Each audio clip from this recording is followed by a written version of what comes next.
دوستو، کیا آپ جانتے ہیں دنیا کا سب سے بڑا صحرا کون سا ہے؟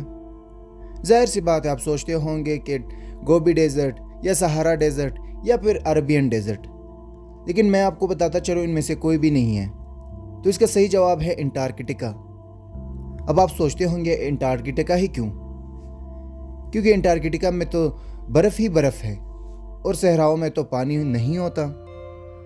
اسے سمجھنے کے لیے ہمیں یہ دیکھنا ہوگا کہ صحرا دراصل کہتے کسے ہیں۔ صحرا زمین کا ایسا حصہ ہوتا ہے جہاں سارا سال بہت کم بارش ہو اور جہاں جانور، پرندے یا درخت وغیرہ باقی زمینی علاقوں کے بنسبت بے حد کم ہوں، جہاں دراصل زندہ رہنا مشکل ہو۔ انٹارکٹیکا زمین کا سب سے سرد علاقہ ہے۔ یہاں سالانہ ایوریج ٹمپریچر -57 ڈگری سے بھی کم رہتا ہے، لہٰذا ایسے سرد موسم میں بارش نہیں ہوتی۔ البتہ انٹارکٹیکا چونکہ زمین کے ساؤتھ پر واقع ہے، تو یہاں دو ہی قسم کے موسم پائے جاتے ہیں: طویل سردیاں یا طویل گرمیاں۔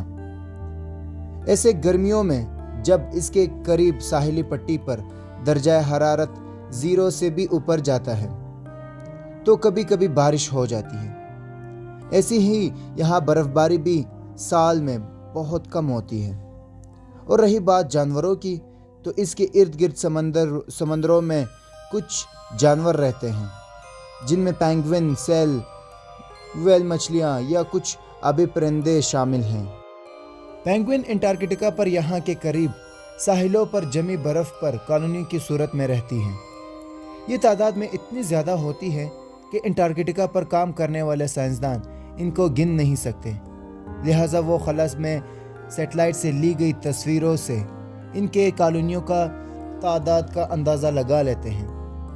سفید انٹارکٹیکا پر خلا سے ان کی کالونیوں کو ڈھونڈنا آسان نہیں، تو سائنسدان ان کے پاخانے کا رنگ جو سرخی مائل بادامی ہوتا ہے، سفید برف پر خلا سے دیکھنے پر اس رنگ کی لکیریں نظر آتی ہیں جن سے ان کی کالونیوں کا بآسانی ڈھونڈا جا سکتا ہے۔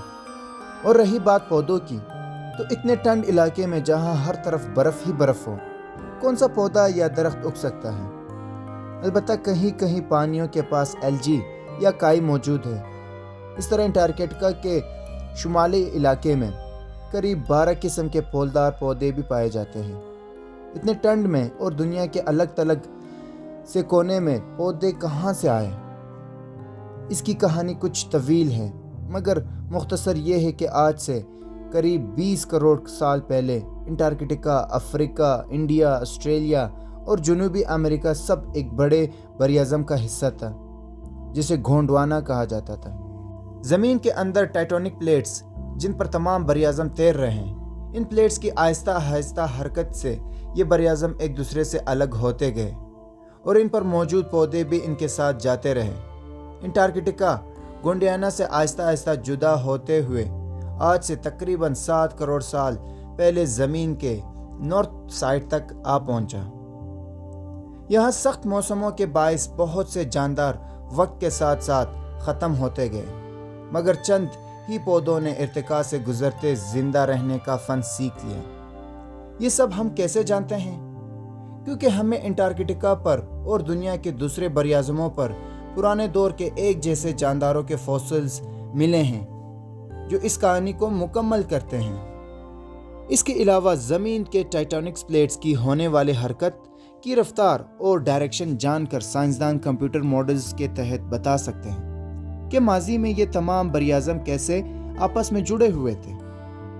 ویسے تمام براعظم اب بھی آہستہ آہستہ اپنی موجود جگہ بدل رہے ہیں اور آج سے تقریباً 25 کروڑ سال کے بعد یہ تمام براعظم ایک بار پھر سے ایک دوسرے سے جڑ جائیں گے۔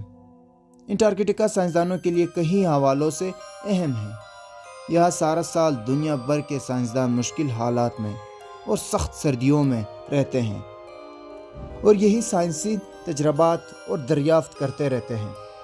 ناسا بھی انٹارکٹیکا کے موسم اور یہاں ہونے والی تبدیلیوں کو خلا سے مانیٹر کرتے ہیں، جس کا مقصد دنیا میں ہونے والی موسمیاتی تبدیلیوں کا اثر جاننا ہے۔ انٹارکٹیکا میں برف اگر تیزی سے پگھلنا شروع ہو جائے